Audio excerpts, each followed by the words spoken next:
La prochaine question que je vous adresse, Djangui Sab, alors c'est une question qui concerne les concubines. Oui. Ça se rattache quand même à l'esclavage, encore une fois, dans un sens. Ça se rattache dans un sens à l'esclavage.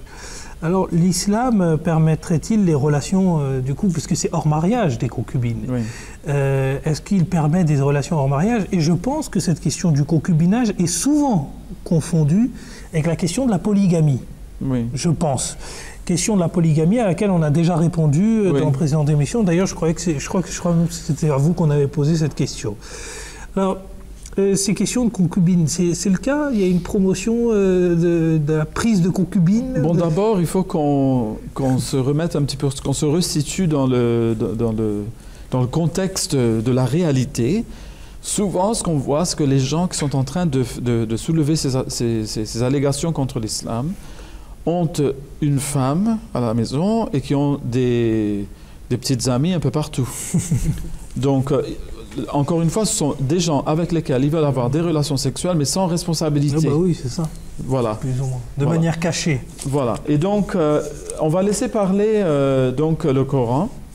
Alors, évidemment, il y a des versets qui s'adressent à ces personnes qui ont chez eux des servantes ou qui sont des esclaves femelles. Parce qu'il faut savoir que l'islam est aussi une religion qui évangélise. Hein. Et donc, à tout moment, l'islam est en train de se présenter à des peuples nouveaux. Et ces peuples-là risquent d'avoir donc des esclaves. Donc, c'est une raison qu'on peut avancer pour montrer qu'en fait, des versets ne sont pas abrogés. On peut dire que, bon, écoutez, l'esclavage, c'était dans le passé, maintenant ces versets-là n'ont plus de valeur. Mais non, parce que l'islam est encore en train d'être présenté à des peuples qui connaissent encore l'esclavage. Et donc, il faut qu'il y ait un enseignement pour ces gens-là. Alors, qu'est-ce que Allah dit? C'est dans le chapitre 4, verset 26. « Et quiconque parmi vous n'aurait pas les moyens d'épouser les femmes libres croyantes, qu'il épouse celles que votre main droite possède, à savoir vos servantes croyantes. Et Allah connaît votre foi mieux que quiconque. Donc il faut le faire sincèrement, parce qu'Allah sait ce que vous êtes en train de faire. Vous êtes tous les uns des autres. Donc Allah est en train de dire, ne pensez pas que puisque ces personnes-là sont des esclaves, que vous êtes meilleurs qu'elles et que donc elles sont en deçà de vous. Vous êtes les uns des autres. Donc vous êtes tous des êtres humains. Vous êtes en train, là il y a une femme, là il y a un homme, c'est tout ce qui compte quand vous allez vous les épouser. Alors, Allah dit, épousez-les donc avec l'autorisation de leur maître. Donc, si elles sont esclaves d'autres personnes, il faut quand même parce que ces personnes-là sont encore dans le système de l'esclavage. Donc, ça, on est en train de parler d'un contexte très spécifique. Et donnez-leur leur dot en toute justice pourvu qu'elles soient chastes et qu'elles ne commettent pas de fornication, qu'elles ne prennent pas d'amant en cachette. Alors là, elles deviennent des femmes. Épousez-les, dit le Coran. Il ne dit pas prenez-les comme ça et puis gardez-les comme des concubines. Pas du tout. Vous allez les épouser.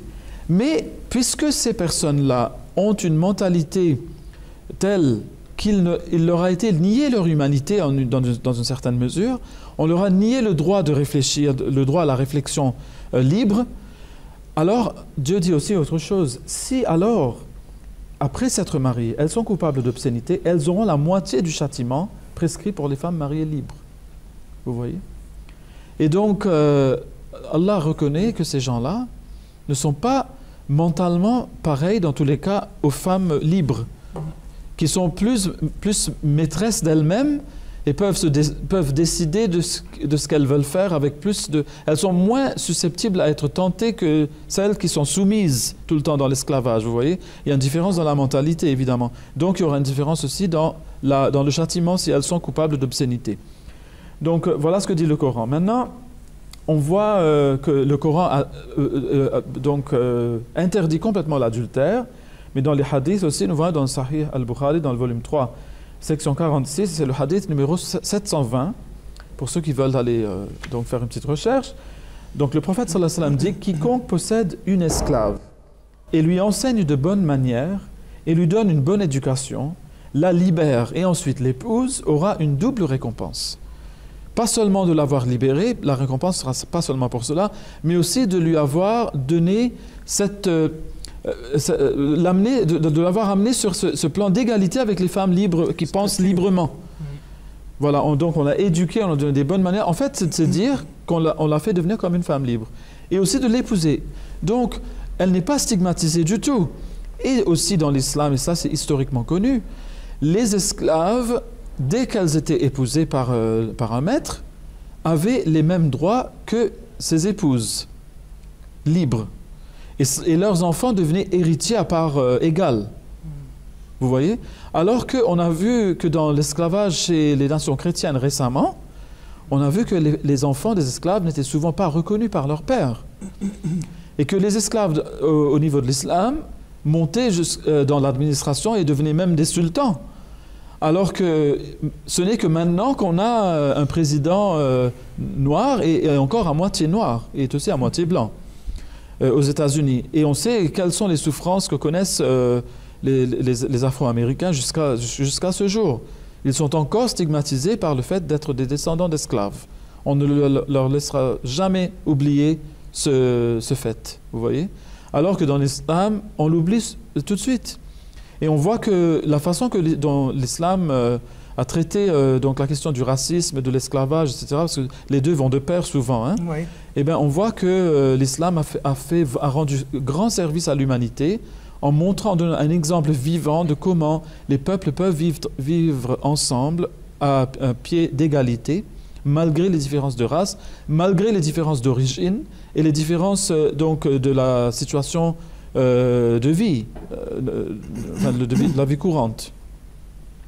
Je pense que c'est assez clair comme réponse, et si, en tout cas, nos téléspectateurs ont besoin d'avoir un peu plus d'informations, je pense qu'elles peuvent nous écrire leurs questions à horizon@mta.tv. Vous pouvez également aller sur notre site internet. Vous trouverez sûrement quelques éléments, je pense quelques pistes de réflexion en tout cas sur ces notions que l'on vient d'aborder, sur le www.islam-ahmadiyya.org du coup.